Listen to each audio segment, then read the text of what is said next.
Hello everyone, कैसे हो? उम्मीद करती हूँ कि आप ठीक हैं। तो आज हम करेंगे 6th क्लास की एनसीईआरटी, जिसका चैप्टर नंबर है 12 और जिसका नाम है इमारतें, चित्र और किताबें। मरुदसामी और लौह स्तंभ। मरुदसामी आज बहुत खुश था। ये देखो, ये लड़का है जो इसका नाम क्या है, मरुदसामी। पहिएदार कुर्सी में बिठाकर उसका भाई उसे कुतुब मीनार दिखाता हुआ प्रसिद्ध लौह स्तंभ के सामने ले गया। धूल भरे पथरीले रास्तों से रैंप के सहारे यहाँ तक आना काफ़ी मुश्किल था। अपने इस अनुभव को मरुदसामी कभी नहीं भूल सकते। ये देखो, लौह स्तंभ दिखाया गया है यहाँ पर। लौह स्तंभ, महरौली, दिल्ली। कहाँ ये? दिल्ली में। दिल्ली में कहाँ? महरौली में। कुतुब मीनार के परिसर में खड़ा यह लौह स्तंभ भारतीय शिल्पकारों की कुशलता का एक अद्भुत उदाहरण है। इसकी ऊंचाई कितनी है? 7.2 मीटर और वजन कितना है? 3 टन से भी ज़्यादा। इसकी ऊंचाई कितनी है? 7.2 मीटर। इसका निर्माण लगभग 1500 साल पहले हुआ। इसके बनने के समय की जानकारी हमें इस पर गुदे हुए अभिलेख से मिलती है। इसमें चंद्र नाम के एक शासक का जिक्र है जो संभवतः गुप्त वंश के थे। किसका? चंद्र नाम के एक शासक का, जो किसके थे? गुप्त वंश के। आश्चर्य की बात यह है कि इतने सालों के बाद भी इसमें जंग नहीं लगा। कितना अच्छा लोहा है ये देखो, है ना, कि इसमें जंग ही नहीं लगता। आज अगर किसी लोहे की चीज़ को रख देते हैं ना, तो उसके ऊपर जंग ही दिखता है बस। ईंटों और पत्थरों की इमारतें। हमारे शिल्पकारों की कुशलता के नमूने स्तूपों जैसे कुछ इमारतों में देखने को मिलते हैं। हमारी शिल्पकारों, जो पहले शिल्पकार थे, उनकी जो कुशलता थी कहाँ दिखती है? स्तूपों में या फिर इमारतों में। स्तूप का शाब्दिक अर्थ होता है टीला। हालांकि स्तूप विभिन्न आकार के थे, कभी गोल या लंबे तो कभी बड़े या छोटे। उन सब में एक समानता है, प्राय सभी स्तूपों के भीतर एक छोटा सा डिब्बा रखा जाता है। उन सब में क्या समानता है? उन सब में एक समानता है कि सभी स्तूपों के भीतर एक छोटा डिब्बा रखा जाता है। इन डिब्बों में बुद्ध या उनके अनुयायियों के शरीर के अवशेष इन डिब्बों में बुद्ध या उनके अनुयायियों के शरीर के अवशेष जैसे दांत, हड्डी या राख या उनके द्वारा प्रयुक्त कोई भी चीज़ या कोई कीमती पत्थर अर्थात सिक्के रखे रहते हैं। इसे धातु मंजूषा कहते हैं। क्या कहते हैं इसको? धातु मंजूषा। प्रारंभिक स्तूप धातु मंजूषा के ऊपर रखा मिट्टी का टीला होता था। जो पहले स्तूप थे क्या होता था? वो धातु मंजूषा के ऊपर रखा क्या? मिट्टी का टीला। बाद में टीले को ईंटों से पक्का कर दिया गया और बाद के काल में उस गुंबद नुमा ढांचे को तरासे हुए पत्थरों से क्या कर दिया? ढक दिया गया। ये देखो, ये सांची का स्तूप दिखाया गया है यहाँ पर। फोटो क्लियर नहीं आई है, कोई नहीं,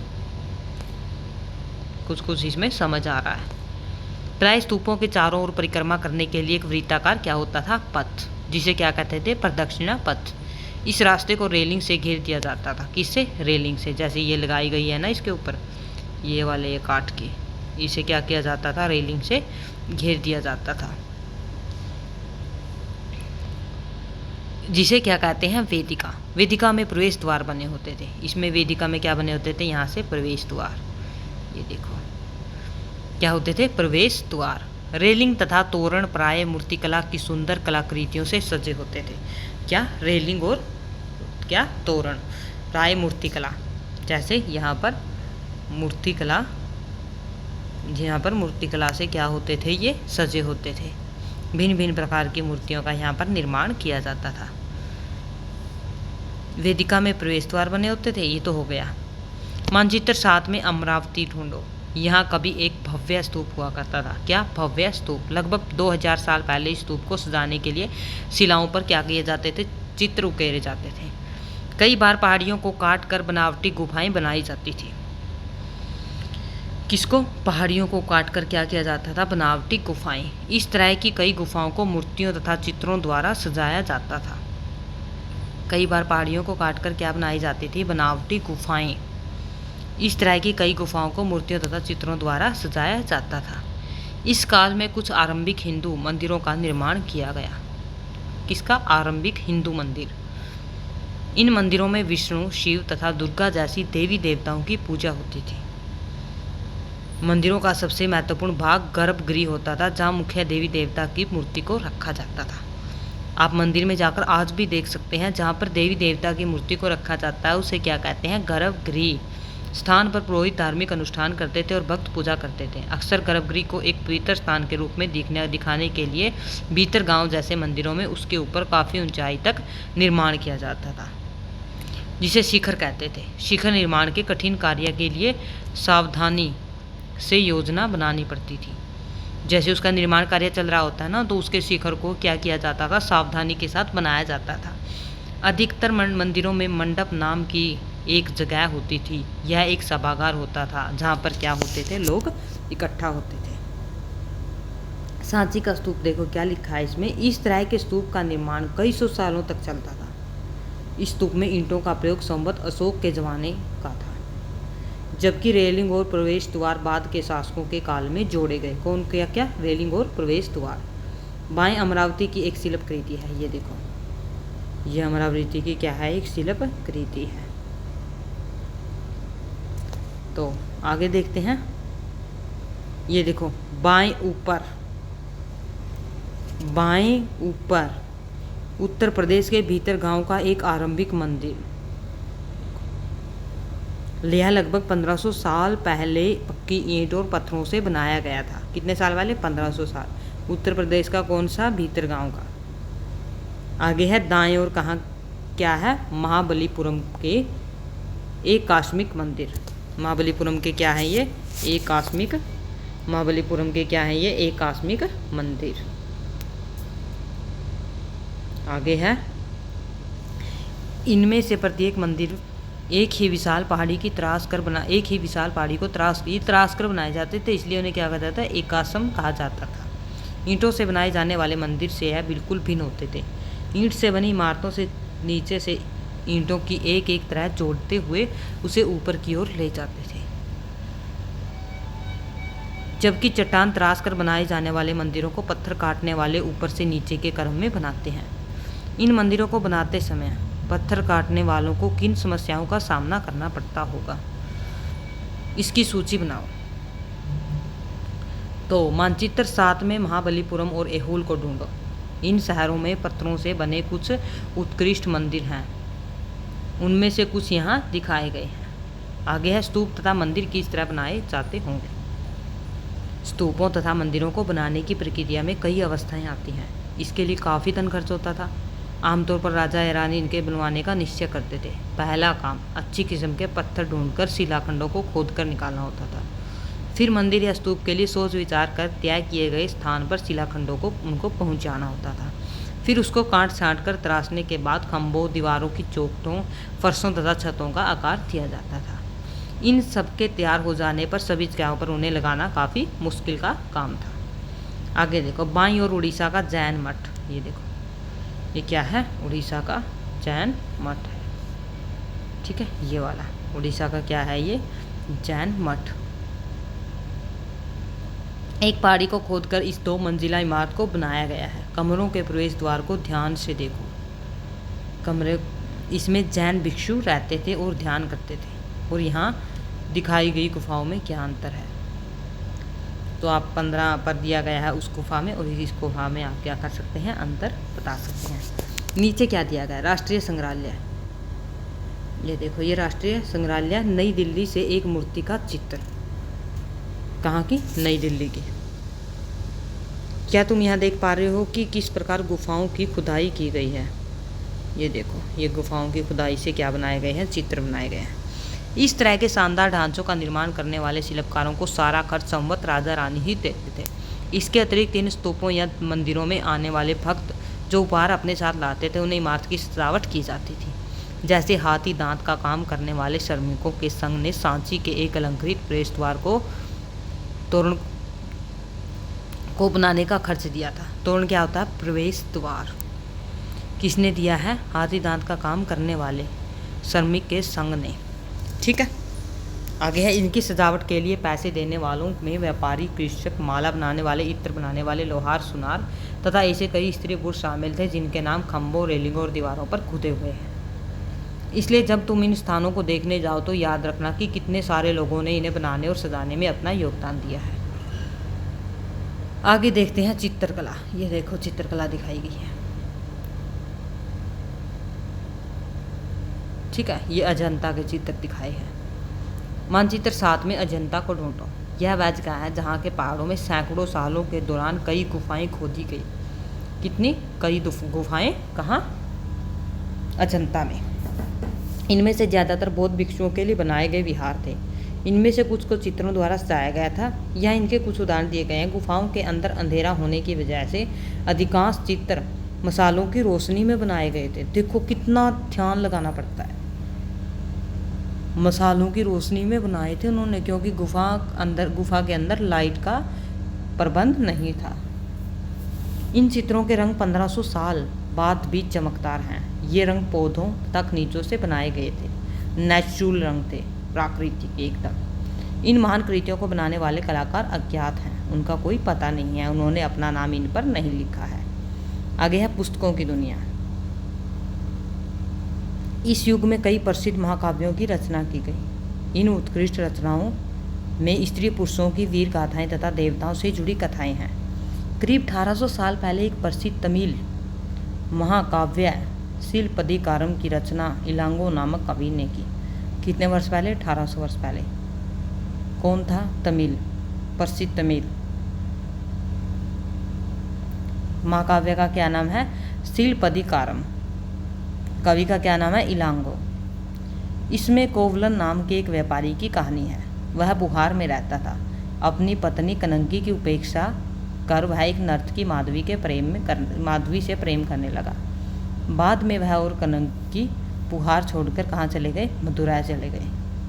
वहाँ पांड्या राजा के दरबारी, किसके दरबारी? पांड्या राजा के दरबारी जोहरी ने कोवलन पर चोरी का झूठा आरोप लगा दिया, जिस पर राजा ने उसे क्या दिया? प्राणदंड दे दिया। कनंगी जो अभी भी उससे प्रेम करती थी, इस अन्याय के कारण दुख और रोष से भर गई। उसने मदुरै शहर का विनाश कर डाला। आगे है शिलपदिकारम से लिया गया एक वर्णन।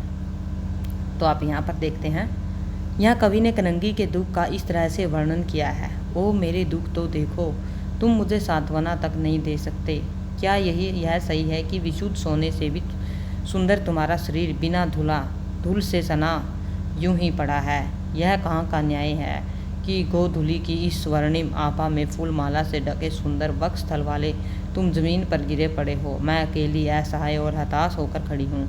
क्या ईश्वर नहीं है? क्या इस देश में ईश्वर नहीं है? पर क्या उस स्थान पर ईश्वर रह सकते हैं जहाँ के राजा की तलवार निर्दोष नवागंतुक के प्राण ले लेती है? क्या ईश्वर नहीं है? नहीं है।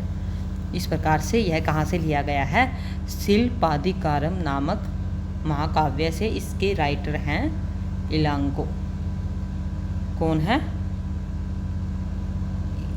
इसके राइटर कौन है? इलांगो। एक और तमिल महाकाव्य है मणि मेखलई को करीब 1400 साल पहले सतनार द्वारा लिखा गया था। क्या नाम है महाकाव्य का? मणि मेखलई, और इसके द्वारा लिखा गया सतनार। इसमें कोवलन तथा माधवी की बेटी की कहानी है। किसकी? कोवलन और माधवी की बेटी। ठीक है। ये रचनाएं कई सदियों पहले ही खो गई थी। उनकी पांडुलिपियां दोबारा लगभग 100 साल पहले मिली। अन्य लेखक जैसे कालिदास, जिसके बारे में आपने अध्याय 11 में पढ़ा, संस्कृत में लिखते थे।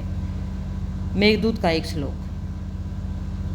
यह उनकी सबसे प्रसिद्ध रचना मेघदूत से एक अंश लिया गया है। यहाँ एक विरही प्रेमी बरसात के बादल को अपना संदेश वाहक बनाने की कल्पना करता है। देखो इसमें किस तरह कवि के बादलों को उत्तर की ओर ले जाती ठंडी हवा का वर्णन किया है। तुम्हारे बौछारों से मुलायम हो उठी मिट्टी की भीनी खुशबू से भरे, हाथियों की सांस में बसी जंगली गुलर को पकाने वाली शीतल ब्याह तुम्हारे साथ धीरे धीरे बहेगी। तो ये लिया गया है मेघदूत का एक श्लोक है ये।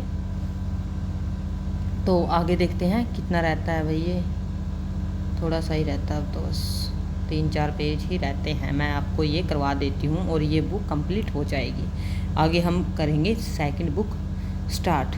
अगर वीडियो आपको अच्छी लगी हो तो चैनल को लाइक और सब्सक्राइब ज़रूर करें, और नई नई वीडियो पाने के लिए घंटी का बटन ज़रूर दबाएं।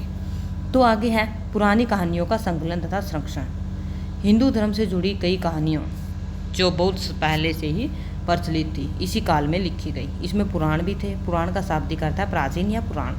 पुराणों में विष्णु, शिव, दुर्गा या पार्वती जैसे देवी देवताओं से जुड़ी क्या थी कहानियाँ हैं। इनमें इन देवी देवताओं की पूजा की विधियाँ दी गई है।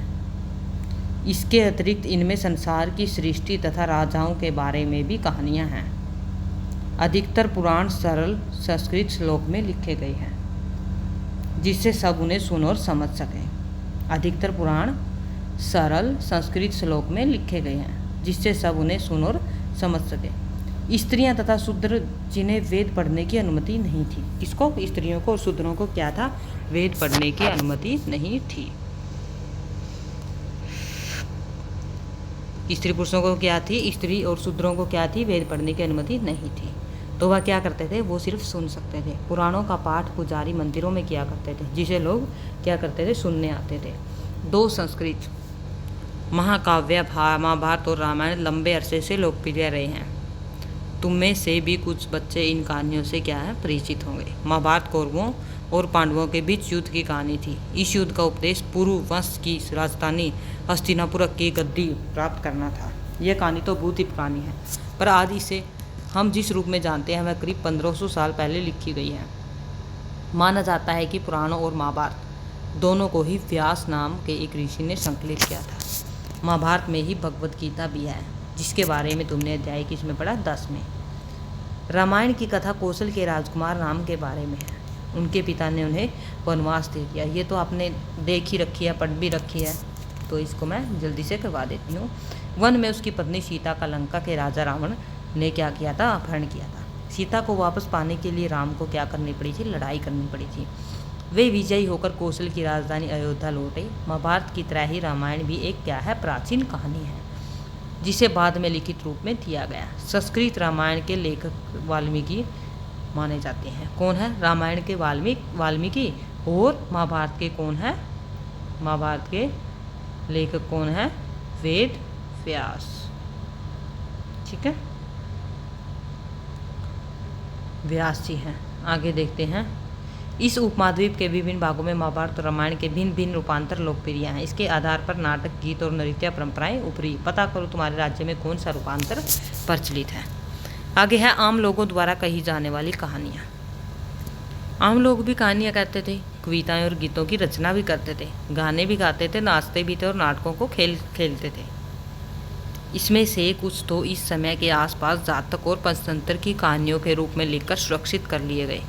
जातक कथाएं तो अक्सर स्तूपों की रेलिंगों तथा अजंता के चित्रों में दर्शाई जाती थी। जैसे जातक कथा कैसे दर्शाई जाती थी? जैसे कोई कविता, जैसे कोई कहानी है, उसको कहानी के पात्रों को उसके ऊपर क्या किया जाता था? उकेरा जाता था, रेलिंगों के ऊपर और अजंता की गुफाओं में।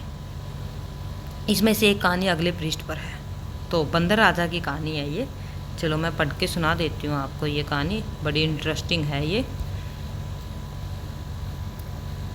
एक समय बंदरों का एक महान राजा हुआ। वह हिमालय पर गंगा के किनारे अपने 80,000 अनुयायियों के साथ रहता था। इन सारे बंदरों को एक खास आम के पेड़ के फल बहुत प्रिय थे। ये आम बड़े मीठे होते थे। इतने स्वादिष्ट आम धरातल पर नहीं उगते थे। एक दिन एक पका हुआ आम गंगा नदी के में गिरकर बहते बहते वाराणसी पहुंच गया। उस वक्त नदी में वहां का राजा नहा रहा था। उसे वह आम मिला। उसे चखकर वह हैरान रह गया। उसने अपने राज्य के जंगलों की देखभाल करने वालों से पूछा कि क्या वे इस आम के पेड़ को ढूंढ सकते हैं या नहीं। वे राजा को हिमालय की पहाड़ी पर ले गए। कहाँ? हिमालय की पहाड़ी पर। वहाँ पहुंचकर राजा और उसके दरबारियों ने खूब आम खाए। रात में राजा ने देखा कि बंदर भी पके आमों का क्या कर रहे हैं? मजा ले रहे हैं। राजा को यह बात बुरी लगी और उसने उन्हें मार डालने का फैसला किया। बंदरों के राजा ने अपनी प्रजा को बचाने के लिए एक योजना बनाई। उसने आम के पेड़ की टहनियों को तोड़कर उन्हें आपस में बांधकर नदी पर एक पुल बनाया। इसके एक छोर को वह तब तक पकड़े रहा जब तक उसकी सारी प्रजा ने नदी को पार न कर लिया। पर इस प्रयास से वह इतना थक गया कि मरणासन होकर गिर पड़ा। राजा ने जब यह देखा तो उसने बंदर राजा को बचाने की काफ़ी कोशिश की, पर वह सफल न हुआ। बंदर राजा की मृत्यु पर उसे बहुत शोक हुआ और राजा ने उसे पूरा सम्मान दिया। मध्य भारत में बरहूत के एक स्तूप से मिले एक पत्थर पर उकेरे गए चित्र में इसे क्या किया गया है? दिखाया गया है। कहाँ का स्तूप? बरहूत का। आगे है विज्ञान की पुस्तकें। इसी समय गणितज्ञ तथा खगोल शास्त्री आर्यभट्ट ने संस्कृत में आर्यभट्टियम नामक पुस्तक लिखी। इसमें उन्होंने लिखा कि दिन और रात पृथ्वी की अपनी धुरी पर चक्कर काटने की वजह से होते हैं। किसने? आर्यभट्टिया नामक पुस्तक में आर्यभट्ट ने। कौन थे वो? गणितज्ञ और खगोल शास्त्री थे। जबकि लगता है कि रोज सूर्य निकलता है और डूबता है। उन्होंने ग्रहण के बारे में भी एक वैज्ञानिक तर्क दिया। उन्होंने वृत्त की परिधि को मापने की भी विधि ढूंढ ली, जो लगभग उतनी ही सही है जितनी आज प्रयुक्त होने वाली विधि। आगे है शून्य।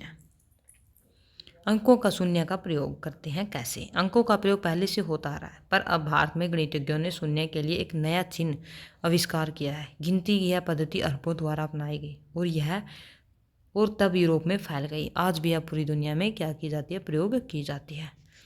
आगे है अन्यत्र।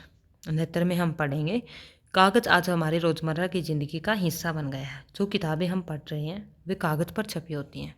उसी तरह लिखने के लिए भी हम कागज़ का ही उपयोग करते हैं।